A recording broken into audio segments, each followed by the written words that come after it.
Assalamualaikum warahmatullahi wabarakatuh. Innal hamdalillah nahmaduhu wa nasta'inuhu wa nastaghfiruh wa na'udzu billahi min shururi anfusina wa min sayyiati a'malina. May yahdihillahu fala mudilla lahu wa may yudlil fala hadiya lahu. Asyhadu an la ilaha illallah wahdahu la syarika lahu wa asyhadu anna Muhammadan 'abduhu wa rasuluh. يا أيها الذين آمنوا اتقوا الله حق تقاته ولا تموتن إلا وأنتم مسلمون يا أيها الناس اتقوا ربكم الذي خلقكم من نفس واحدة وخلق منها زوجها وبث منهما رجالا كثيرا ونساء واتقوا الله الذي تساءلون به والأرحام إن الله كان عليكم رقيبا يا أيها الذين آمنوا اتقوا الله وقولوا قولا سديدا يصلح لكم أعمالكم ويغفر لكم ذنوبكم ومن يطع الله ورسوله فقد فاز فوزا عظيما أما بعد فإن أصدق الحديث كتاب الله وخير الهدي هدي محمد صلى الله عليه وسلم وشر الأمور محدثاتها وكل محدثة بدعة وكل بدعة ضلالة وكل ضلالة في النار. اللهم إنا نسألك علما نافعا. Ya Allah, kami memohon kepada Engkau ilmu yang bermanfaat, wa rizqan thayyiba, dan rezeki yang baik, wa amalan mutaqabbala, dan amal yang diterima. Alhamdulillah, kita bersyukur pada Allah Subhanahu wa taala dapat kembali kita bertemu pada pagi petang Ahad ini untuk kita kembali menyambung dan mengambil faedah daripada kitab yang bertajuk Minhajul Firqatin Najiyah wa Ta'ifatil Mansurah, yang diterjemahkan sebagai jalan golongan yang selamat. Golongan yang selamat dan diberikan pertolongan. Yang merupakan hasil karya Syekh Muhammad bin Jamil Zainu rahimallahu ta'ala. Sebuah kitab yang membicarakan hal yang terkait tentang tauhid, tentang akidah, dan juga lawannya iaitu syirik dan hal-hal yang berkaitan dengannya. Yang mana terkandung padanya perbahasan dari 46 sisi, iaitu 46 bahagian. Yang diawali dengan bahagian pertama, golongan yang selamat, diakhiri dengan bahagian yang ke-46, syair akidah muslim. Dan untuk petang ini kita masih berada pada bahagian 30 yang dimulai dari muka surat 146, iaitu perbahasan atau penjelasan terkait tentang nifaq besar dan nifaq kecil, an-nifaqul akbar dan juga an-nifaq al-asghar. Dan kita berhenti pada muka surat 142, iaitu pada perbahasan nifaq kecil. Dan telah berlalu penjelasan nifaq yang pertama, iaitu nifaq besar, iaitu yang berkaitan tentang satu amalan yang berada dalam hati, yang mana pelakunya, pelaksananya mengakibatkan terbatal keislamannya jika dia seorang muslim. Dan nifaq besar ini secara mudahnya iaitu dia menampakkan keislaman dengan lisan, perbuatan, namun pada hakikatnya dia menolak, dia mengingkari, bahkan dia menentang. Ini adalah wajah hakiki orang-orang munafik yang dihadapi oleh Nabi SAW ketika berada di bumi Madinah. Pelbagai makar yang mereka lakukan terhadap usaha dakwah Nabi SAW, mengganggu-gugat pentadbiran Nabi SAW sebagai pemimpin Madinah. Namun semuanya itu dapat ditangani dengan baik oleh Nabi SAW, tentunya di bawah bimbingan, pertolongan dan bantuan daripada Allah Subhanahu Wa Taala. Allah menedahkan wajah mereka yang sebenar dan Allah paparkan di pelbagai ayat-ayat sehingga ada satu surah khusus yang menjelaskan tentang mereka, iaitu surah Al-Munafiqun. Baik, sekarang nifaq kecil. Muka surat 142. Berkata Syekh rahimahullah, nifaq kecil adalah nifaq dalam perilaku dan perbuatan. Dia tidak terkait tentang hati. Adapun hati, kalau ikut serta, maka dia akan berpindah kepada nifaq akbar. Iaitu seperti seorang muslim yang memiliki satu karakter dan sifat, perilaku dan sifat sebagaimana yang dimiliki oleh orang-orang munafik. Rasulullah SAW mengkhabarkan hal tersebut dalam sabdanya, ayatul munafiq salasun, idza haddatha kadzdzaba wa idza wa'ada akhlafa, wa idza tu'mina khan. Tanda-tanda orang munafik itu ada 3. Jika dia berbicara, dia berdusta. Jika berjanji, dia tidak menepati. Dan jika dipercayai, dia khianat. Muttafaqun alaih.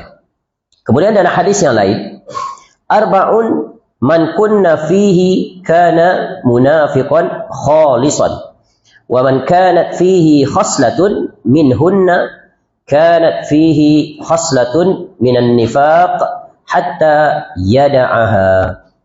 Idza haddatha kadzaba, wa idza wa'ada akhlafa, wa idza ahada ghadara, wa idza khasama fajar. Ada 4 perkara. Barang siapa dalam dirinya ada 4 perkara itu, maka dia seorang munafik sejati. Dan barang siapa dalam dirinya ada salah satu darinya, maka dia memiliki satu sifat munafik sehingga dia meninggalkannya. Iaitu, yang pertama, bila dia berbicara, dia dusta. Yang kedua, bila dia berjanji, dia tidak menepati. Yang ketiga, bila membuat persetujuan, dia khianat. Dan bila bertikai, dia berbuat keji. Muttafaqun alaih. Jadi, daripada 2 hadis ini, ada 4 ciri khusus. Barang siapa yang bersifat dengannya, menterjemahkan dalam ucapan atau tindakan, atau menjadi pakaian, ya, kepribadian dia. Ya, 4 ini, maka sungguh dia berada pada keadaan yang sangat berbahaya. Berbahaya untuk dirinya, berbahaya juga untuk orang lain. Kerana dia telah terkena penyakit yang sangat membinasakan, iaitu 4 penyakit yang sangat tercela, yang tak layak, tak patut, tak padan ada pada setiap orang yang mengaku sebagai seorang Muslim, seorang mukmin. Kerana seorang mukmin yang sejati, pasti dia akan berlepas diri daripada 4 perangai yang sangat tercela ini. Ya, memang untuk mengusirnya secara 100% agak sulit, agak mustahil. Tetapi ya, untuk mengecilkannya itu adalah perkara yang boleh dilakukan. Dan dia memerlukan ya mujahadah secara bersungguh dan sangat mengharap bantuan daripada Allah Ta'ala. Ya, jadi mujahadah ni adalah satu perkara yang menjadi pakaian bagi setiap kita untuk berlawan dengan diri sendiri. Itulah perlawanan yang paling sulit. Perlawanan yang dilakukan sepanjang usia. Ya, 24 hours non-stop kena lawan. Sebab apa? Sebab ada pembantu dan pendampingnya untuk menjerumuskan kepada sifat-sifat yang tercela ini. Siapa? Tak lain dan tak bukan musuh nombor 1, syaitan. Dan musuh nombor 2, iaitu nafsu ammaratu bisu. Ya, nafsu yang sentiasa menyuruh berbuat kejahatan. 2 inilah musuh yang paling sulit, yang paling payah, tetapi disedari keberadaannya. Tak dapat dilihat, tak dapat ditangkap dengan mata. Ya, tak dapat nak ditangkap by our naked eyes. Tapi boleh tangkap dengan keberadaannya di mana? Hati. Inilah panca indera yang boleh mengesan dan melawannya. Bila ada kesedaran, maka mudahlah untuk melawannya. Kalau tidak ada kesedaran, dibiarkan saja dia, maka akhirnya dia akan menguasai diri seseorang.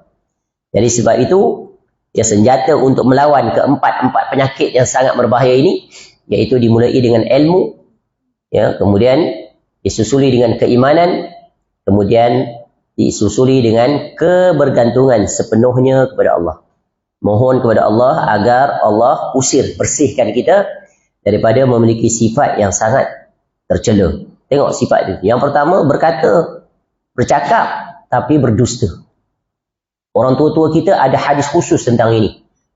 Tentang bercakap tetapi berdusta. Ya, dibuat dalam satu rumus bidalan. Siakap senohong gelama ikan duri. Sambung. Bercakap bohong lama-lama mencuri. Proven, betul kan? 100% proven tu. Biasa orang yang mencuri ni dia memang dimulai dengan menipu. Betul kan?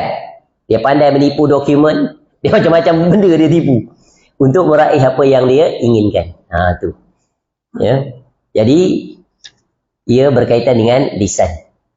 Orang yang menipu pun boleh dikesan walaupun tanpa ucapan lisan. By observing dia body language, kita tahu boleh dapat tangkap. Ya, ni bercakap tak sesuai dengan apa yang ada dalam hati. Ni pakar ni siapa? Tu, investigator. Polis dia tangkap. Dia tengok raut wajah, dia boleh tahu. Ini. Kemudian ada ujian pelbagai, betul kan? Sama ada written test ke, dia tahu. Personality mapping, dia tahu. Sebab tu kadang-kadang kita pergi temu duga kerja, ada test macam tu. Soalan tu kita jumpa banyak tempat. Soalan dalam bentuk yang berbeza, jawapannya sama. Nanti dia nak tengok konsistensi ataupun inkonsistensi. Daripada tu dia boleh buat rumusan. Dari segi perbicaraan, dari segi komitmen, nanti dia calculate semua-semua, dapat. Jadi dia plot kita punya profile. Betul kan tuan-tuan? Yang biasa bekerja. Ni kalau company profesional, multinational, selalu dia ada test macam tu. Dia nak check ni, boleh dipercayai ke tidak. Ya, berdusta atau tidak. Dalam organisasi kan pentingnya kejujuran. Betul kan?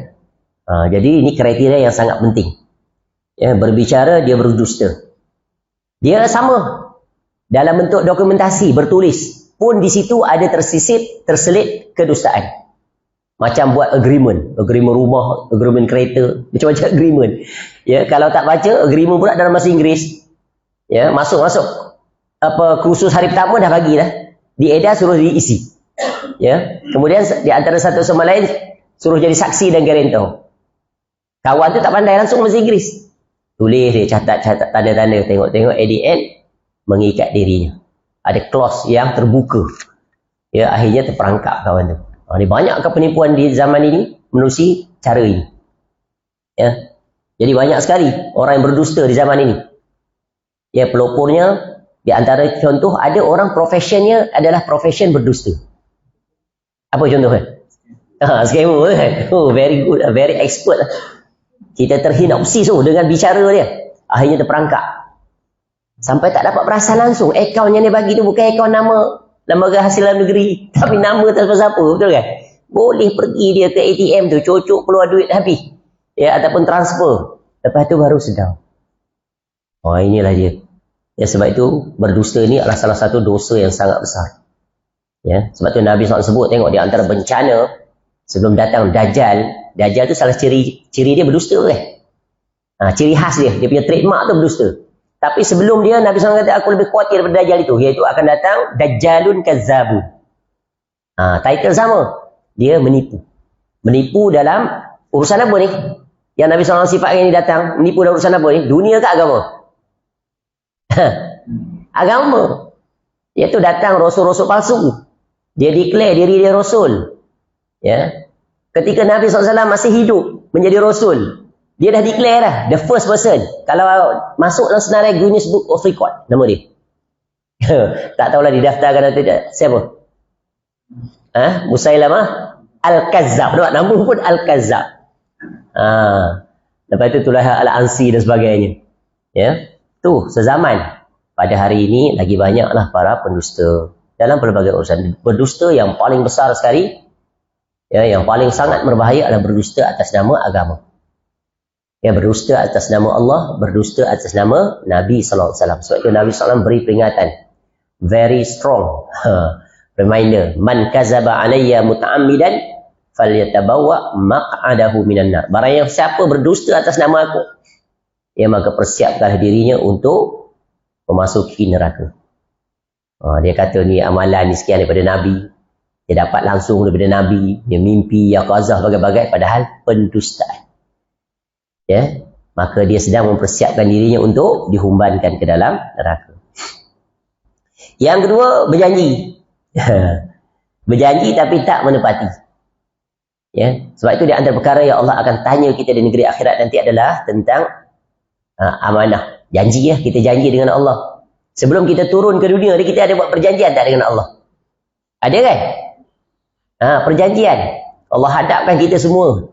Allah tanya, alastu bi rabbikum? Qalu bala syahidna.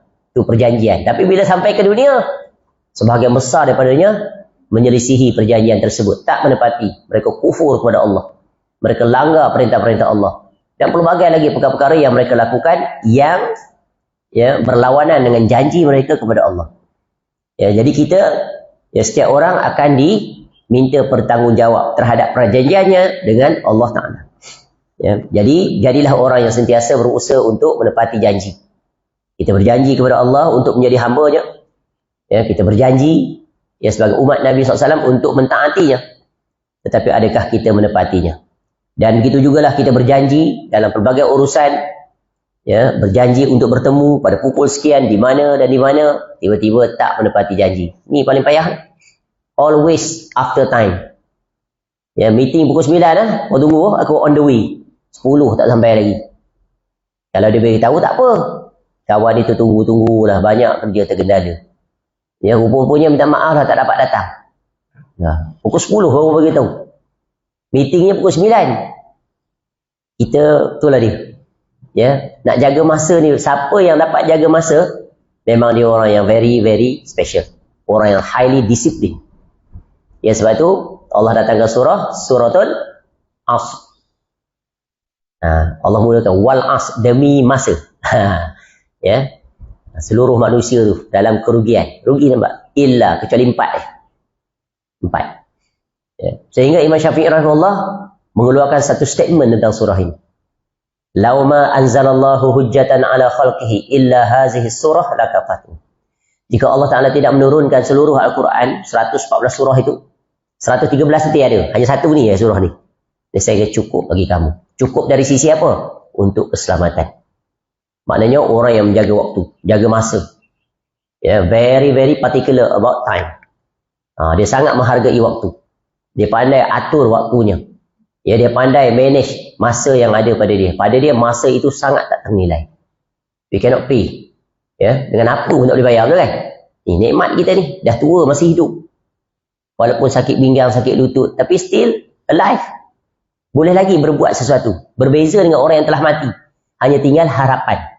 Tetapi tak dikabulkan oleh Allah. Betul kan? Orang mati pun minta untuk kembali ke dunia. Farji'na na'mal salihah inna muqinun. Maka kembalilah kami ya Allah ke dunia. Sekejap sesaat, seminit, 5 minit. Sebab apa nak minta kembali? Sebab kami sekarang dah menyaksikan. No, it's too late already. Your request not accepted. Dulu di dunia Allah bagi ample time, more than enough. Tapi kamu abai dan sia-siakan. Sebab itu menguruskan waktu ini, ya, adalah salah satu amanah yang besar. Ya, baik. Dan jika dia diberikan kepercayaan, dia khianat. Jangan tengok pemimpin negara lah, tengok kita. Kita dulu. Seorang ayah, apa amanah dia? Seorang suami terhadap anak-anaknya, betul kan? Seorang ibu terhadap anak-anaknya, khususnya pendidikan dan berbagai lagi. Seorang ayah, semua sekali dia cover. Sebab itu kata Nabi SAW, kullukum ra'in wa kullukum mas'ulun an ra'iyati. Al-amir ra'in. Ar-rajul ra'in ala ahli bait.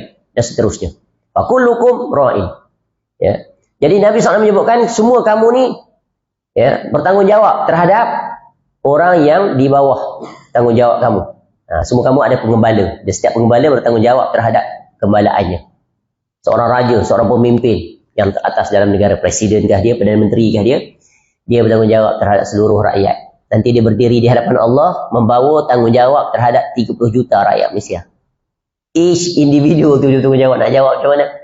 Yang susah, yang bagai terzalimi, bagai-bagai kamu tak ambil tahu. Macam mana nak jawab? Ya, tak terjawab lah, memang tak terjawab. Nak jawab macam mana? Saya tak tahu, tapi kamu tak tahu kenapa kamu sanggup jadi pemimpin. In the first place, why you accept position tu? Oh, letih tu. Kita pula ayah pula nak jawab. Isteri. Ya, kewajipan terhadap isteri, terutamanya dari sisi iaitu ya, pendidikan agama. Anak-anak, ya, adakah kamu hanya swasta, anak-anak hantar sekolah agama, balik, that's it. Finish your job. No. You have to cross check. Semak anak tu. Ya, belajar solat kan kat sekolah agama. Mana yang ayah nak tengok? Cuba baca. Doa iftitah. Berdiri tengok betul tak? Sebelum tu lagi pergi tengok wudu dulu. Sebelum tu lagi mandi wajib. Tu daripada awal situ. Sebelum tu lagi tahu tak air ni boleh pakai ke tidak? Oi, bukan boleh lepas tangan. Ya, nama hantar sekolah agama selesai tak? Ya, kita ni kena verify. Tu kena verify. Dah verify, the ultimate action dah selesai apa? Validate. Lepas tu always follow up, make sure. To create activity keseharian tu, anak tu jadi habit dia. Nak jadi habit dia bukan senang. Betul kan? Oi, nak suruh dia autopilot bangun pagi bukan senang, tuan-tuan. Kita pun sulit nak bangun. Tambah dia. Kena kejut. Kena follow up. Biarlah tiap-tiap hari tanpa jemu. Ya, sekejut sekali tak bangun. Bagi dia punya time. 5 minit, sekejap lagi datang lagi. Ya, bangun cepat. Matahari dah nak terbit. Tak bangun juga, alamat lah. Sampai dah hari tu, nak tembak. Ya, kecil besar sama lah. Ya. Ini kewajipan kita. Selagi anak tu ada di dalam rumah tangga kita, walaupun dia dah berkahwin, tetap kita kena tanggungjawab kita. Sebab dia duduk dalam rumah kita. Walaupun dia dah berkahwin. Dia ibaratnya dah independen dah. Dah independen pula. Betul lah, independen. Tak bergantung lagi pada orang. Kalau dependen, dia bergantung. Kewajipan. Ya. Dari sisi ilmu dia, yang menuntut ilmu wajib. Kita ni menuntut ilmu ni bukan sampai certain tempoh dah habis berhenti, tak, sampai mati. Ya, sampai mati. Ya Allah, banyak kewajipan. Ya. Tu. Kemudian yang keberapa? Yang keempat dah. Yang ketiga, diberi kepercayaan dia khianat. Ya, bagi tugasan, bagi tanggungjawab, tak menunaikannya. Ni banyaklah peringkat. Langsung tak menunaikannya atau salah penempatan. Macam kita lah bekerja. Sign agreement, persetujuan, aku janji. Job scope. Job scope. Tapi tak buat sungguh-sungguh, kerja sambil lewa je. Sudah. Tak berprestasi, betul kan? Itu pun satu kesalahan. Kerja bermalas-malasan. Ya, sebab itu seorang yang benar-benar faham tentang tuntutan agama, dia bukan hanya bagus dari sisi hubungannya dengan Allah, tapi di urusan kerja dia juga seorang yang berprestasi. Tuan-tuan, kita menguruskan kaki tangan bekerja, letih kalau dapat banyak kerja macam ni. Penat. Ya. Patutnya kita under minimum supervision. Ni semua nak kena instruct, suruh buat tu, suruh ni. Lebih baik kita yang jadi position tu, betul kan? Semua kita nak buat. Sulit. Ni kesedaran ni mesti diwujudkan. Ya, sehingga terpaksa dihantar pelbagai kursus. Tapi sebenarnya, kalau dia dah ada inner motivation ataupun pushing factor, senang. Macam mana nak wujudkan? Kena create, iaitu fear management in each individual dan jadikan dia sebagai program dalam organisasi. Fear management. Management ni apa? Takut pada Allah, bukan takut pada bos. Ya, kalau takut pada Allah, bos ada, bos tak ada, tak ada sama. Bahkan kalau bos tak ada, lagi berprestasi. Sebab apa? Kalau bos tiada, dia lagi berprestasi. Sebab apa? Sebab kalau ada bos banyak gangguan, interference a lot. Jap-jap panggil man, tak ada nak buat kerja, bagilah. Ni ada kerja lain pula buat. Bila nak buat kerja? Sebab tu kalau kita kerja, ni kita kerja. Kalau kita kerja shift yang paling best sekali shift malam. Tak ada gangguan, kita boleh buat kerja apa saja. Kan, contoh dia jadi engineer, dia shift engineer pada waktu malam, paling best. Bukan best sebab boleh tidur, bukan. Memang kerja waktu tu memang smooth lah. Cuba shift pagi, ya Allah. Ya, padahal kerja yang sama. Pagi tu macam-macam, panggil sana, panggil sini. Tak boleh nak duduk langsung. Tu. Cukup tak kat tu. Yang keempat apa? Bila dia bertikai, berbeza pandangan, melampaui batas. Banyak orang yang tidak bersifat objektif, profesional. Betul kan? Selalunya mendahulukan emosional. Nak menang aja. Ini banyak orang. Ya, bahkan terkena penyakit kepada agamawan. Tak profesional langsung. Ya, mendahulukan emosi. Benda yang tak patut-patut, kadang tu buat sindiran. Ya, sebab bukan kumpulan dia. Ini rosak sungguh ni. Ya, kasihan melihat orang seperti itu. Padahal kalau tengok dari segi kedudukan, kelulusan, tak ada langsung. Ini penyakit di zaman sekarang. Kasihan melihat orang seperti itu. Apa yang dia nak pertahankan? Apa yang dia nak tunjulkan? Padahal orang yang memiliki ilmu, dia boleh menapis. Tak patut, tak padan dengan diri kamu berbicara seperti itu. Bercakap sesuatu yang bukan mendatangkan manfaat, tetapi mendatangkan pelbagai mudarat. Pertama, kamu telah downgrade diri kamu sendiri. Yang kedua, memalukan diri sendiri. Benda yang tak patut. Betul kan? Inilah dia yang berlaku sekarang. Sebab apa? Sebab berbeza kumpulan, berbeza aliran. Hilang sifat objektif. Padahal Allah perintahkan hendaklah bersifat adil. Betul kan? Innallaha ya'muru bil adli wal ihsan. Sebab itu, ya, bila kita berjalan di bawah naungan Al-Quran dan As-Sunnah, kita selamat. Kita selamat. Ya, kita tahu Nabi SAW larang kita masuk dan jatuh dalam perdebatan. Kalau boleh hindarkan. Apatah lagi bila kita berdebat di media sosial, betapa banyaknya orang awam yang jahil masuk. Rosak terus gitu. Betul kan? Habis kedudukan kita turun. Jadi jangan habiskan masa di situ. Ya, teruskan.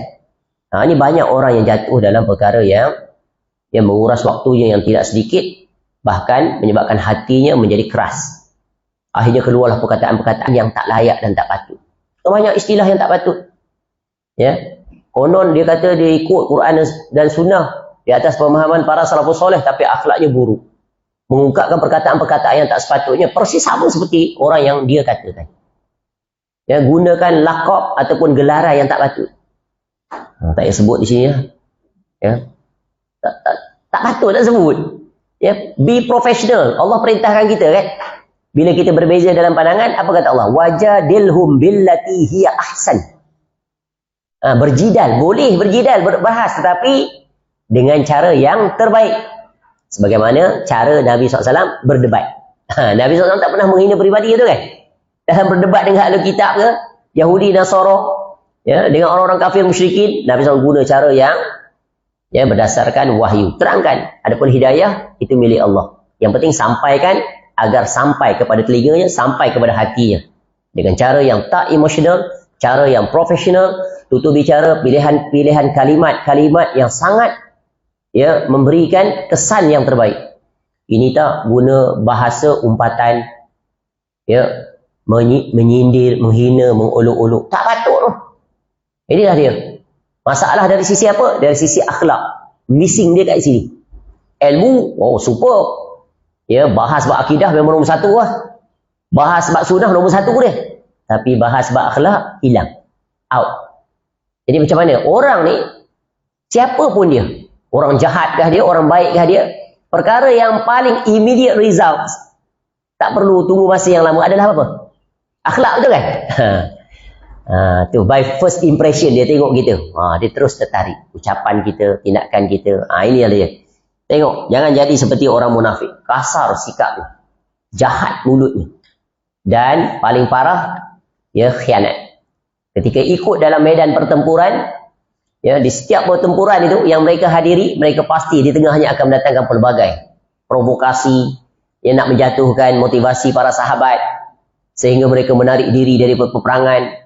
Dalam peperangan apa tu ada 1,000 keluar dalam peperangan itu. Kalau tak silap peperangan Khandaq. Sebab peperangan itu keluar daripada bumi Madinah, tak bertahan. Abdullah bin Ubay bin Salul, dia punya cadangan bertahan. Nabi SAW cadangan pun bertahan. Tapi para sahabat yang tak ikut dalam peperangan Badar kata, "Ya Rasulullah, sekali ni kita keluar." Mereka sangat bersemangat. Kita tunggu dia dulu. Jangan dia datang kita tunggu. Kita yang tunggu dia dekat luar ni. Buat tarik.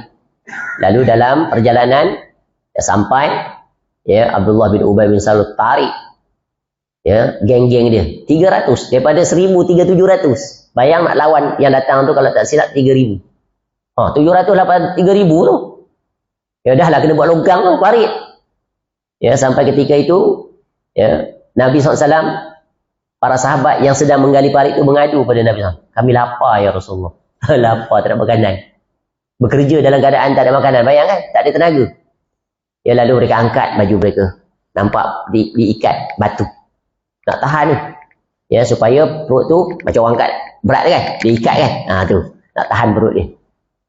Lalu Nabi SAW pun tanpa kata apa-apa, angkat juga bajunya. Ada 2 batu lagi banyak pada dia. Maksudnya Nabi SAW lagi lapar. Itulah leader sejati. Nampak tak? Lebih sulit, lebih payah kehidupan berbanding dengan rakyat. Compare lah dengan pemimpin sekarang. Sebab itu Allah berikan kemuliaan pada Nabi SAW dan para sahabat. They are on the same boat. Sama kan? Susah rakyat dia, susah Nabi SAW lagi. Jadi tak boleh nak kata apa. Maka mereka terus bersemangat. Itulah dia.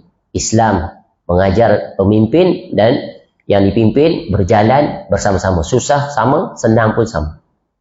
Tak ada langsung konflik of interest. Bahkan pemimpin tu sangat-sangat mengambil berat, mengutamakan lebih dulu kepada yang dipimpin. Tu pemimpin.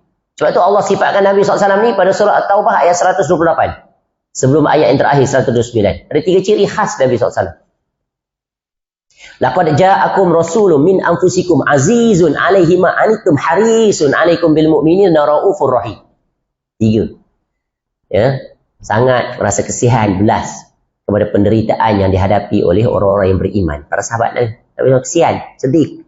Nabi SAW boleh tahan. Ya, 2 kali ganda, 3 kali ganda. Okey. Nabi SAW boleh tahan. Tapi para sahabat ada di antara mereka yang tak sanggup untuk menahannya. Betul kan? Sebab ya kesulitannya amat payah. Ketika mana Nabi SAW melihat keluarga Yasir itu yang diseksa. Dia tak tahan, kena seksaan. Apa yang boleh dibuat? Nabi SAW bagi motivasi. Itu lah. Ya, kerana ketika itu perintah daripada Allah adalah beri, ya, tahu supaya bersabar. Ini kan di bawah aturan Allah ni dalam dakwah. Padahal Nabi SAW boleh saja angkat tangan tu kan. Berdoa kepada Allah. Biar lumpuh tangan Abu Jahal tu, tak boleh buat apa-apa. Tapi tak. Allah perintahkan kepada Nabi SAW, sampaikan kepada para sahabat itu, keluarga Yasir itu. Siapa isteri Yasir radhiyallahu anhu? Sumayyah, betul kan? 2 orang yang melangkahkan sejarah, nombor 1. Syahid yang pertama. Nabi SAW kata kepada keluarga ini beserta anaknya Ammar bin Yasir itu radhiyallahu anhu, mereka bertiga, sabran ala Yasir, inna mau'idukumul jannah. Bersabarlah wahai keluarga Yasir. Janji untuk kamu adalah syurga. Kalau kita orang kata macam tu, apa kita nak kata? Apa sabar-sabar? Kau tak kena tak apa? Aku ni dah berlama ramai dah diuji dengan kesulitan dan kepayahan. Kita pun orang tu ada peribahasa begitu kan? Berat mata memandang, berat lagi bahu yang memikul. Nabi SAW ni satu sifatnya yang dalam ilmu pengurusan dipanggil apa? Very empathy. Betul kan? Sangat dia menjiwai susah tu. Nabi SAW pada masa yang sama juga merasa susah. Tu cukup agak tu. Ya. Baik. Kata Syekh rahimahullah, nifak yang dimaksudkan hadis itu tidak menjadikan orang yang bersangkutan, orang yang berkaitan keluar daripada Islam, yakni murtad, tetapi perbuatan itu termasuk dosa besar. Sebab ini berkaitan dengan nifak amali. Dia tak menjejaskan, tak datang daripada nifak i'tiqadi. Tapi kalau ada datang dari situ, terjemah hanya dalam bentuk perbuatan seperti orang munafik tulis tu, maka dia munafik. Dia terbatal keislaman. At-Tirmizi rahimahullah berkata, makna nifak dalam kandungan hadis tersebut, hadis 2 ni, menurut para ahli ilmu adalah nifak amali, yakni nifak dalam perilaku dan perbuatan. Sedang pada zaman Rasulullah SAW, dahulu ia disebut nifak takzib, iaitu nifak dalam bentuk pendustaan. Berdusta. 4 perbahasan di muka disarikan diambil ni. 4 ni, perbahasan ni tadi diambil daripada kitab Muqarrar At-Tauhid. Buku yang membicarakan tentang Tauhid, itu rujukannya. Jadi dua-duanya kita tak mau. Dua-duanya kita kena bebaskan diri, berlepas diri daripada dua-dua ni. Ya, nifak besar dan nifak kecil. Sebab sesiapa yang sentiasa berada pada nifak kecil ni, 4-4 yang dia memiliki, selangkah lagi dia akan masuk pada nifak besar, nifak akbar.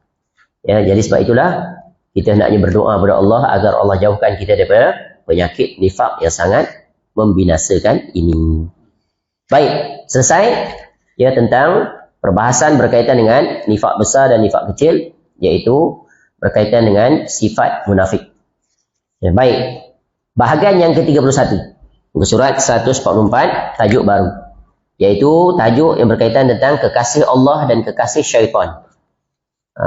Awliya Ar-Rahman wa awliya Usyaitan. Ya, iaitu para wali. Wali Allah dan wali syaitan. Ini perkataan ni tak asing dah. Wali ni jadi bahasa Melayu lah. Ya, dia bahasa Arab, bahasa Al-Quran. Allah Ta'ala berfirman, Ala inna awliya Allah la khawfun alaihim wa la hum yahzanun. Alladzina amanu wa kanu yattaqun. Ya, ingatlah, sesungguhnya wali-wali Allah itu tidak ada kekhawatiran terhadap mereka dan tidak pula mereka bersedih hati. Yaitu orang-orang yang beriman dan mereka selalu bertakwa. Surah Yunus ayat 62 hingga 63. Ayat ini mengandungi pengertian bahawa wali adalah orang mukmin yang bertakwa dan menjauhi maksiat. Ia berdoa hanya kepada Allah semata-mata dan tidak menyekutukannya dengan sesuatu apapun. Jadi ini adalah definisi wali yang sebenarnya. Ya, yang diambil daripada ayat Al-Quran. Jadi Allah jelaskan siapakah mereka itu wali. Wali itu adalah padanya ya ada syarat atau kriteria seseorang itu ya disebut sebagai seorang wali. Yang pertama wajib dia ada, iaitu beriman. Beriman. Yang kedua istiqamah di atas ketakwaan. Dua ni syarat. Kalau tiada syarat ini, maka dia bukan wali. Bukan wali Allah. Ya, tetapi khawatir dia jatuh pada wali syaitan. Jadi beriman istiqamah di atas ketakwaan. Ketakwaan ni apa? Iaitu dia iltizam, kukuh, berjalan di atas aturan yang telah ditetapkan oleh Allah dan Nabi SAW. Iaitu berpegang teguh dengan Al-Quran dan As-Sunnah di atas pemahaman para salafus soleh. Kalau keluar daripada itu, tak akan jadi wali dia. Kalau dah terjatuh dalam berbagai kebidahan, kesyirikan, khurafat, takhayul, bagaimana mungkin dia jadi seorang wali Allah? Walaupun penampilan dia, ya, pada anggapan standard, ya, kriteria yang ditetapkan oleh masyarakat, dia seorang wali. Soban, ya, anggut, pakai tongkat, ya, tasbih bukan setakat di tangan, dililit di tangan, dibelit tu 3 utas, kiri kanan, kat leher pun ada. Ya. Dan berbagai lagi lah. Ya, mata bercelak. Tu wali. Ya, sambil duduk sembang pun jalan tasbih. Tak berhenti. Pergi mana-mana pun jalan tasbih. Nanti dulu dia tengok amalannya itu muafakah tak dengan sunnah Nabi SAW. Tengok. Ya. Aktiviti keseharian itu berjalan tak di atas apa yang telah dijalani oleh Nabi SAW. Di situ kita boleh timbang. Ya. Jadi, banyak hari ini orang menganggap seseorang itu wali. Padahal dia bukan wali yang sejati. Kerana banyak perlakuannya dari sisi keagamaan menyelisihi sunnah Nabi SAW. Bagaimana mungkin dia diangkat menjadi wali? Betul kan? Pergi ke kuburan, buat aktiviti yang mencanggahi apa yang Nabi SAW larang. Yang Nabi SAW larang itulah yang banyak dibuat. Ya, kubur dihiasi, seperti mana kita sebut pada perbahasan kubur sebelum ini. Kubur itu menjadi tempat perayaan, tempat ibadah. Dihiasi dengan pelbagai warna, bunga-bunga sentiasa kembang mekar, tak pernah layu. Ditukar ganti. Ada petugas khas. Ya, very proper maintenance as per schedule. Bayang. Kalau kubur-kubur kita tu bukan rumput naik tinggi pakai. Punya dia treat tu, dia punya treatment tu untuk kubur tu very special tu. Special attention tu. Ada petugas khas. Ya, dia punya design layer dia pun tu. Ya, memang daripada designer yang memang profesional sungguh. Cuba tengok dari itu tu. Cantik dia buat susunan. Kalau from distance kita ingat kek, betul kan?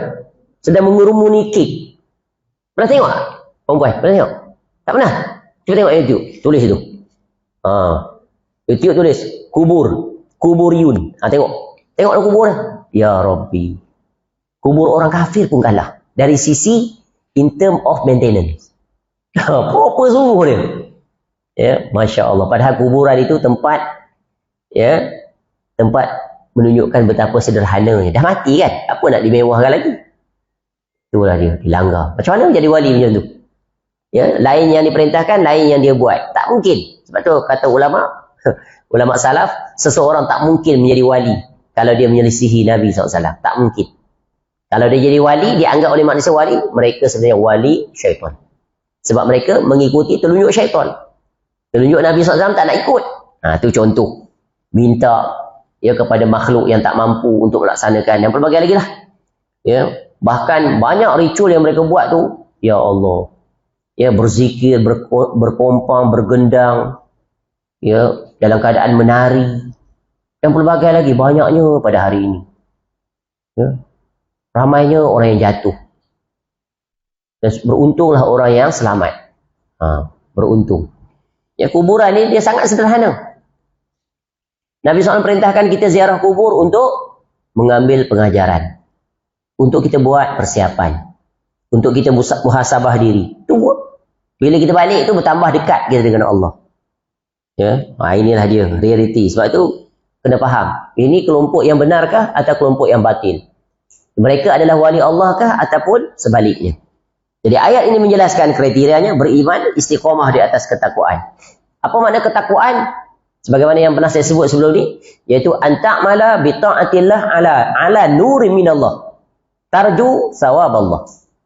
Yaitu takwa itu adalah engkau beramal dengan mentaati Allah. Beramal taat terhadap Allah. Apa yang Allah perintah buat. Bagaimana taat terhadap perintah Allah? Di bawah cahaya Allah. Apa cahaya Allah di sini? Quran. Apa cahaya Allah di sini? Sunnah. Ya, kita atur hidup kita dengan sunnah. Setelah kita menunaikan yang wajib, kita kena berusaha untuk mempertingkatkan amalan-amalan sunat. Amalan sunat dalam bentuk ibadah tak perlu dijelaskan. Itu jelas, kita tahu, betul kan? Nak solat sunat lah, bagai-bagai, nak puasa sunat ke, nak bangun malam, itu senang. Semua senang. Tetapi yang sulitnya adalah bagaimana nak mengatur aktiviti keseharian kita yang dari satu sisi dia nampak urusan dunia. Tapi sebenarnya dia ada satu sisi lagi, dia akan jadi urusan akhirat, dapat pahala. Betul kan? Contoh kecil, seperti bersin dan menguap. Ada tak SOP-nya Nabi SAW ajar? Apa beza menguap dan bersin dari sumber yang sama? Di bahagian wajah ni. Bersin, dia ada perbuatan, dia ada ucapan. Menguap, dia ada perbuatan, dia tiada ucapan. Bersin, min Allah. Menguap, min syaitan. Itu beza dia. Dalam hadis tersebut. Ya, Imam An-Nawawi rahimahullah ada bab khusus dalam adab ini. Dalam kitab dia bahas tentang menguap dan bersih. Ya, nak suruh kita hidup dengan sunnah ini. Kalau nak bersin, ya, etikanya adalah inilah halang supaya jangan dia mengganggu orang lain. Kemudian ucapkan Alhamdulillah. Kalau dia tak ucapkan Alhamdulillah, kita kena peringatkan dia ke tak? Tak. Dalam sunnah tak sebut. Nabi SAW tak suruh ingatkan dia. Sesudah tu lah. Itu pun kita sebut, ajar dia. Bukan immediately. Kul Alhamdulillah, tak. Sebab dalam hadis tak sebut. Nabi SAW tak tegur. Sebab apa? Dalam kes Nabi SAW pernah 2 orang sahabat datang. Salah seorang sahabat dia bersin. Tapi dia tak kata apa-apa. Nabi SAW pun tak kata apa. Kemudian seorang lagi datang, bersin. Ya, dia sebut Alhamdulillah. Lalu Nabi SAW kata, Yarhamukallah. Lepas tu dia pun jawab, Wa yuslihu balakum. Ya. Yahdikumullah wa yuslihu balakum. Betul ya? Betul lah. Kemudian dia tanya yang tak didoakan oleh Nabi SAW. Ya Rasulullah, dia tu engkau doakan untuk dia. Kenapa tak untuk aku? Sebab engkau tak sebut Alhamdulillah. Tu. Ya. Adapun menguap, SOP-nya adalah yang pertama. Kalau ada rasa nak menguap, Nabi SAW kata suruh tahan. Para ulama kata macam mana cara tahan? Kamu ketap gigi kamu tu, bibir yang ke bawah tu. Tahan itu. Kalau tak boleh tahan juga, ambil tangan tutup. Ya. Kalau terbuka juga, jangan ada bunyi. Sebab bila ada bunyi, syaitan akan mentertawakan kamu. Sampai tahap tu. Ni tak boleh dilogikkan dengan akal, betul kan? Kita tak dengar ketawa syaitan, betul kan? Tapi dia ketawa. Sebab apa? Dua dia berbeza. Sebab menguap, indikator pemiliknya itu sedang memasuki mukadimah malas. Dia jadi lemah semangat, tidak bermotivasi. Betul? Betul kan? Masuk kuliah Gia 1, ngantuklah. Tu. Siapa tu yang push dia? Syaitan lah. So you have to fight. Cannot follow. Tak boleh follow dia, kena lawan. Ya. Bersin menandakan cerdas. Sebab apa? Bila kita bersin, the whole body tu mengerahkan seluruh tenaga daripada atas kepala sampai ke lutut. Sampai ke lutut, sampai ke bawah kaki. Kalau bersin kan? Semua tu maknanya kita reactivate semula sel-sel kita. Tu pakar-pakar pengaji dari segi kesihatan dia kata, begitu. Memang boleh. Apa yang Nabi SAW sebut tu boleh di-proof menerusi scientific punya penjelasan. Itu contoh. Nampak? Very detail penjelasan Nabi SAW dalam urusan ni. Dan banyak lagi lah. Sebagaimana yang sering kita sebut. Sebab tu ulama nak bantu kita susun kitab-kitab. Al-Azkar, Hisnul Muslim, ya, 1000 amalan sunnah, amalan setahun. Banyak-banyak. Tugas kita ambil je. Ya. Bayangkan tuan-tuan dan puan-puan, ya, semua. Kalau dalam 1 minggu kita punya objektif, kita target 1 minggu aku nak buat 1 sunnah. Banyak tak sudah kita boleh buat? Banyak lah. Betul kan? Minggu ni aku nak baca, nak hidupkan sunnah, iaitu doa pakai baju, doa tanggal baju. Sebab pakai baju, tanggal baju tak terhitung banyak. Balik kawan tu, tanggal tukar lain pula. Ya, besok bangun, nak pergi solat, tukar pula. Pakai lain pula. Bukan baju saja tu, apa yang kita pakai untuk badan. Pakai kopiah. Yang kita pakai di badan kita ni. Tentulah yang banyak paling nampak baju lah. Dan seluar ataupun kain. Dan pelbagai lagi. Tu. Boleh test tak ni? Boleh tanya? Bantu saya. Doa pakai pakaian. Ada siapa nak cuba? Senyap sunyi ke teruskan kuliah? Alhamdulillahillazi kasani. Sambung. Mumtaz. Orang masih boleh baca, maknanya dia beramal. Cuma kadang-kadang kita lupa. Nak automatik tu yang nikmat. Bila Allah bagi kita auto, Masya Allah. Macam kita keluar rumah lah, auto je. Bismillahirrahmanirrahim. Automatik kiri. Immediate kanan. Masuk kasut. Langkah, jalan. Naik kereta, immediate kita baca doa. Ya, bila sampai sini, immediate kita baca doa. A'udzubika kalimatillahi tammati min syarri ma khalaq. Sini tak adalah niat itikaf tu kan. Nah, tak adalah doa. Allahumma salli wa sallim ala nabiyyina Muhammad. Allahumma aftah li abwaab rahmatik, sebab buka masuk surau. Tak ada baca tu. A'udzubika kalimatillah tu baca sebab apa? Nak minta perlindungan daripada segala kejahatan makhluk yang kita tak nampak kan. Tu cukup tak tu. Tu baru dia nama wali. Ya, wali ni bertingkat-tingkat. Yang wajib semua sama, at par kita semua sama. Tapi yang membezakan kedekatan dia adalah menghidupkan amalan-amalan sunat. Itu disebut dalam hadis qudsi. Ya, yang Imam Nawawi rahimahullah letak dalam kitab Arba'in. Boleh rujuk di situ penjelasannya. Baik, seterusnya. Tu. Terkadang tampak padanya karamah ketika sedang diperlukan. Seperti karamah yang tampak pada Maryam alaihissalam ketika ia mendapatkan rezeki berupa makanan di rumahnya. Tu ada catatan kaki, boleh baca lah. Siapa tak kenal kan? Maryam alaihissalam ibu kepada Nabi Isa alaihissalam. Seorang wanita yang sangat istimewa. Quran sebut bagi pada dia tu wahyu. Tapi para ulama sebut. Ada ulama mengatakan di perbahasan. Ada tak rasul di kalangan wanita? Ada Nabi di kalangan wanita? Tu. Dia perbahasan. Menarik. Tetapi yang sepakat para ulama tiada rasul dari wanita. Daripada siapa? Lelaki saja, betul kan? Di kalangan manusia. Baik. Jadi Maryam alaihissalam ya seorang wanita yang solehah. Ya, ahli ibadah. Tengok muka surat 145 kat nota kaki tu tengok. Ya, disebut Nabi Zakaria alaihissalam selalu mendapati di sisi Maryam alaihissalam buah-buahan. Musim panas, ketika musim dingin. Musim dingin ada buah musim panas. Itu kan karamah, berlawanan dengan musim. Sepatutnya tiada, tapi ada. Dan buah-buahan musim dingin ketika musim panas. Mana datang buah? Pokok tak berbuah waktu tu, bukan buah tu tak berbuah. Tak ada waktu dingin dia, tiba-tiba ada.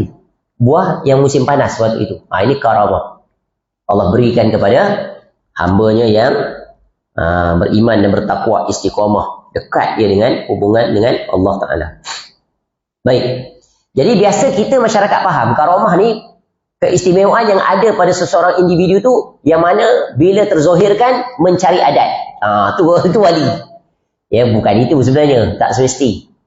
Ya, sebab ya, khawatir dia boleh jatuh kepada sihir. Dia boleh jatuh kepada istidraj. Ini perkara-perkara yang mencari adat. Mencari adat dia maknanya akal tu tengok, ini kita umumnya tak boleh buat. Contoh.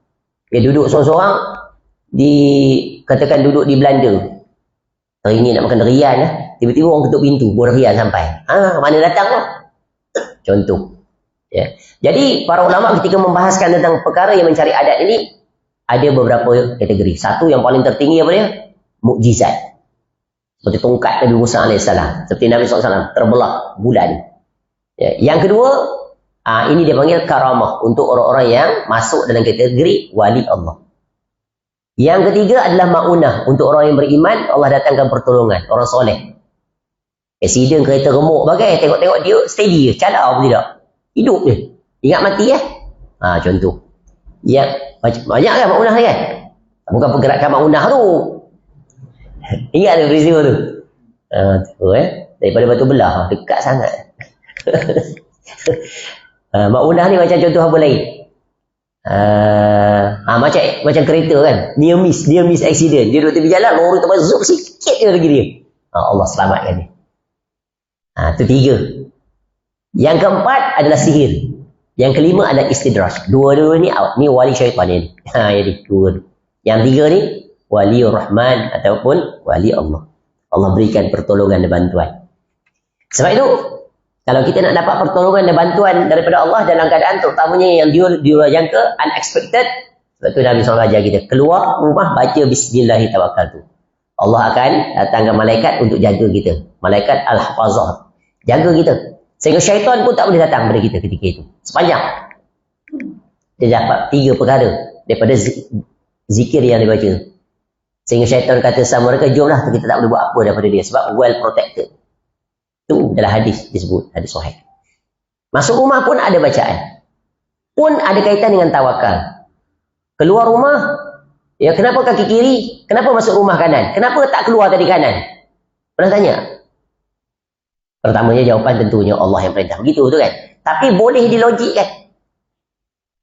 Kenapa masuk rumah kiri? Masuk rumah kiri. Masuk rumah kanan, keluar rumah kiri. Mana yang banyak kita spend time? Keluar rumah ke dalam rumah? Ya? Keluar lah, betul kan? Pagi nak pergi kerja, gelap-gelap pergi keluar lah. Bila balik, gelap juga balik. Maknanya ketika sepanjang masa tu kita berhadapan dengan banyaknya probability ataupun possibility. Betul kan? Good and bad, positif and negatif. Banyakkan cabaran tu bila keluar. Pergi pejabat je, pergi marah dengan bos. Ya, kemudian melawan bos, keluar perkataan yang bukan-bukan. Tu. Bila kita baca tawakal tu, Allah bantu kita. Bila nak marah saja ingat. Malaikat remind, strong reminder, be patient, you know. Don't hot temper. Nanti buruk padanya. Okay, cool down. Banyak lagi cabaran. Ya. Kerja stres. Ya, perut lapar tak makan lagi. Bos bagi mesyuarat bulan bersatu. Jenduh. Macam-macam. Tu. Ya. Kiri tu menunjukkan betapa banyaknya cabaran. Masuk rumah kanan. Sebab sedikit saja cabaran. Bukan banyaklah rumah. Cabaran isteri, cabaran anak. Betul kan? Tu. Jadi bila masuk rumah pun tetap kena bergantung pada Allah agar Allah bantu kita. Apa doa masuk rumah?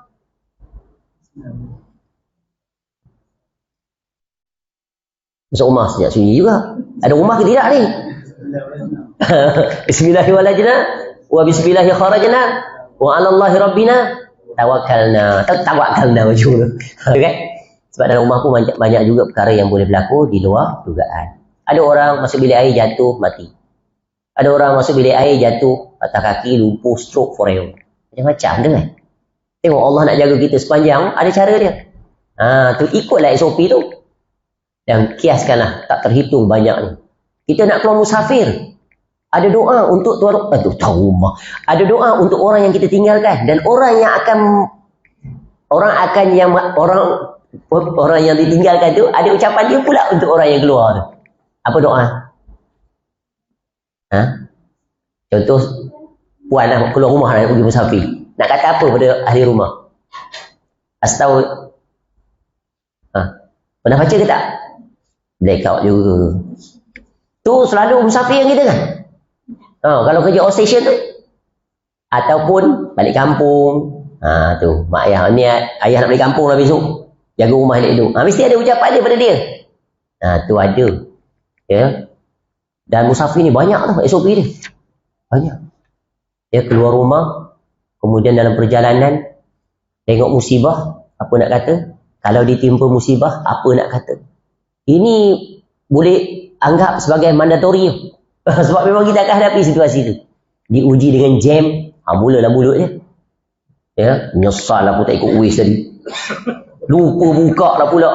Allah sangkut pula kat sini. Aduh, berapa jam lah nak naik ke terowong tu.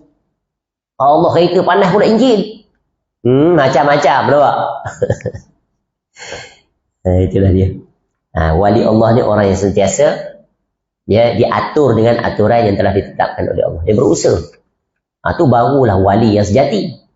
Ini diganti dengan aturan itu dengan aturan daripada diri mereka sendiri. Dia ajar keluar rumah baca ayatul kursi. Macam-macam. Lain guru, lain cara dia. Tapi kalau satu guru, tetap sama cara dia. Betul atau tidak? Keluar aturan.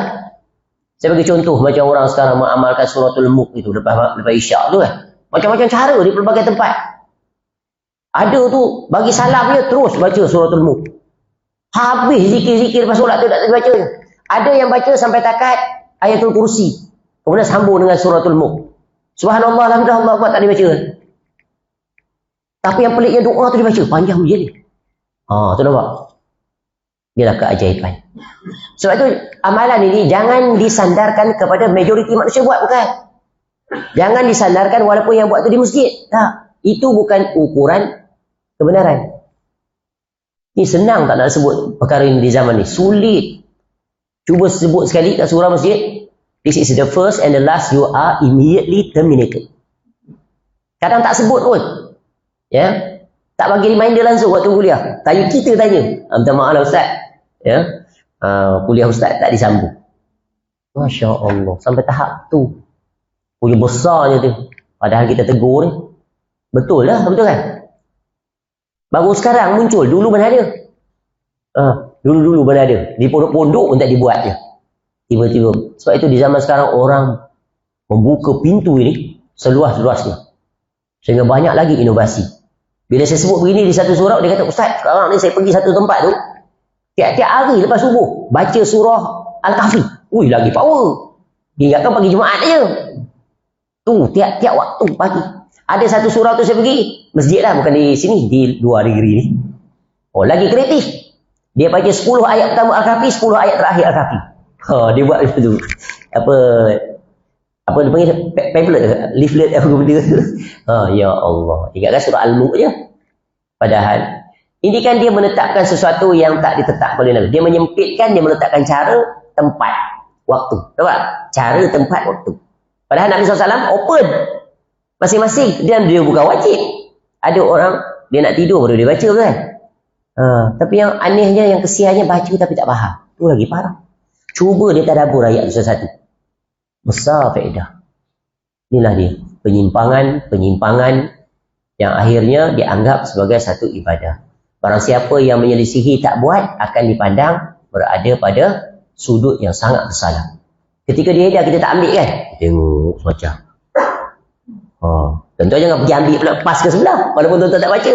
You move daripada kawasan tu. Supaya tak bersyubhat. Itu teliti. Kalau dia tak endorse kan? Ustaz pun bagi. Mungkin ustaz tak balik awal pun. Tak. Ya, tu. Ada tempat tegur lah. Ada tempat tengok tempat. Baik kembali. Tapi kalau tak tegur macam mana? Tapi cara berhikmah terangkan supaya mereka berfikir.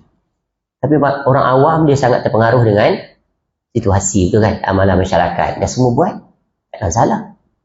Ya, pihak berotoriti pun tak tegur. Ya, kemudian dia letakkan namanya sebagai bid'ah hasanah. Tak kata apa dah lah. Ya, tak boleh nak kata. Itulah pintu keburukan datang daripada term ni. Tak lama lagi banyak macam-macam. Ya, yang berzikir kat kubur tu, yang tutup selubung tu kan. Allah, bagai-bagai. Kat mana? Malaysia ni. Semua yang berlaku di Indonesia tu semua satu-satu datang. Satu persatu, betul kan? Ya Allah. Allah musta'an. Betul tadi. Baik, maka wilayah kewalian itu ya memang ada, tetapi ia tidak terjadi kecuali kepada hamba yang mukmin, taat dan mengesakan Allah. Itu syarat. Karamah tidak menjadi syarat untuk seseorang disebut wali. Sebab syarat demikian itu tidak dinyatakan, diberitahu oleh Al-Quran. Bukan mesti wali itu dapat dikesan dengan perkara yang mencari adat. Bukan. Ya, tak. Seluruh sahabat Nabi SAW mereka adalah wali kan. Ada di antara mereka tak nampak apa-apa pun. Cuma nampak mereka itu apa? Istiqamah di atas ketaatan. Itulah dia. Dia punya KPI. Key Performance Indicator wali yang sejati. Memang ada setengah sahabat Nabi, ada di antara mereka yang memang memiliki karamah yang ditunjukkan. Tapi tak adalah karamah boleh terbang ke, ya bertemu Allah sehari semalam 70 kali ke, ataupun menunaikan ibadah haji, ya dalam sekelip mata je, atau jasad dia akan berada di pelbagai tempat dalam satu masa. Ini semua tertulis dalam buku-buku mereka. Banyak sampai tahap tu boleh dipercayai. Ajaib sungguh. Ada dia kata wali dia boleh memadamkan api neraka, tapi sebab aku malu maka aku tak berbuat. La ilaha illallah. Diamini oleh orang. Inilah bahaya juga. Dajjalun kazabun memang sungguh-sungguh. Kata Nabi SAW. Kecuali orang yang waras dan rasional. Meletakkan sesuatu ke tempatnya. Ini tak betul ni. Mudah ditolak. Tapi katakan tak betul tu wali. Keturunan Nabi SAW lagi. Habis ya. Nampak? Agama tak pernah meletakkan syarat kebenaran keturunan Nabi SAW. Ada tak? Tak kan? Syarat kebenaran apa? Nabi SAW itu sendiri. Sama, okey. Tak sama, KO. Sebab tu, ya, kata Ibnu Taimiyah rahimahullah tentang karamah daripada dia. Dia kata apa? a'zamul karamah luzumul istiqamah. Ataupun innama ghayatul karamah luzumul istiqamah. Sebesar-besar karamah adalah sejauh mana seseorang itu dapat menetapi maqam istiqamah di atas ketaatan pada Allah. Itulah tinggi sekali martabat istiqamah sampai mati. Taat di atas tauhid, taat di atas sunnah, taat di atas apa yang Allah perintahkan.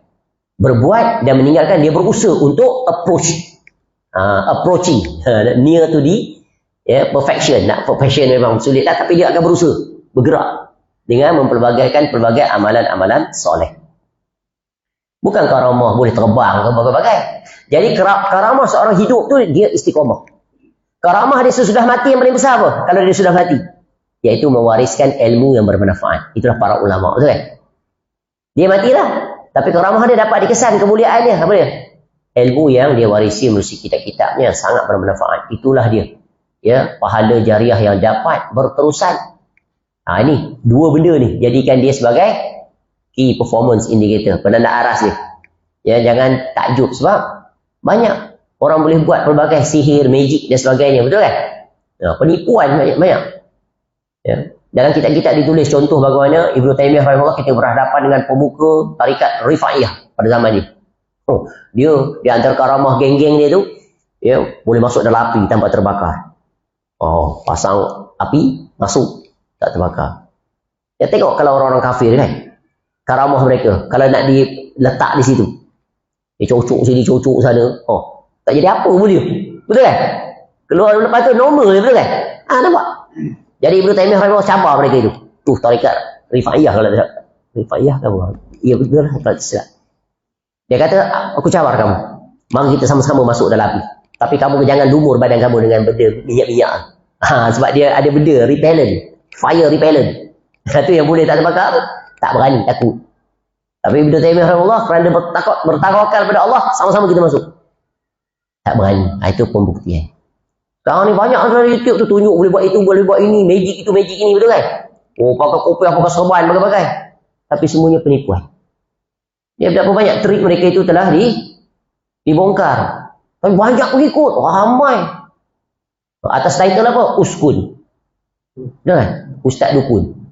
Dia macam magic. Cakap dengan jin lah, tangkap hantu lah. Apa kerja tu tangkap hantu? Sampai tahap tu Nabi SAW tak suruh kita pergi tangkap hantu. Betul kan? Isti'azah cukup lah. Berlindung daripada Allah. Itu cukup. Tak boleh lagi ni. Wilayah habis dah waktu. Berhenti dekat ni. Boleh? Sampai waktu dah kan? 6:30. Jadi kita berhenti pada perenggan wilayah itu tidak mungkin terjadi pada seorang fasik atau musyrik yang berdoa dan memohon kepada selain Allah. Sebab hal itu termasuk amalan orang-orang musyrik sehingga bagaimana mungkin mereka menjadi para wali yang dimuliakan. Jadi definisi yang hendaknya kita pegang erat-erat, wali adalah orang yang bertakwa. Wali adalah orang yang beriman. Ya, wali adalah orang yang istiqamah di atas meneladani cara beragamanya Rasulullah SAW dan para sahabat generasi terbaik. Itulah dia wali. Dan tingkatan mereka berbeza-beza. Ya, bergantung kepada jauh dekatnya mereka itu dengan Allah dari sisi ketaatan. Tu kena ingat. Definisi ni memang definisi yang diterima. Ya, sepakat ni. Ya, bukan mesti menunjukkan ya perkara-perkara yang mencari adat dan sebagainya. Bukan. Ya. Wallahu a'lam. Mudah-mudahan bermanfaat.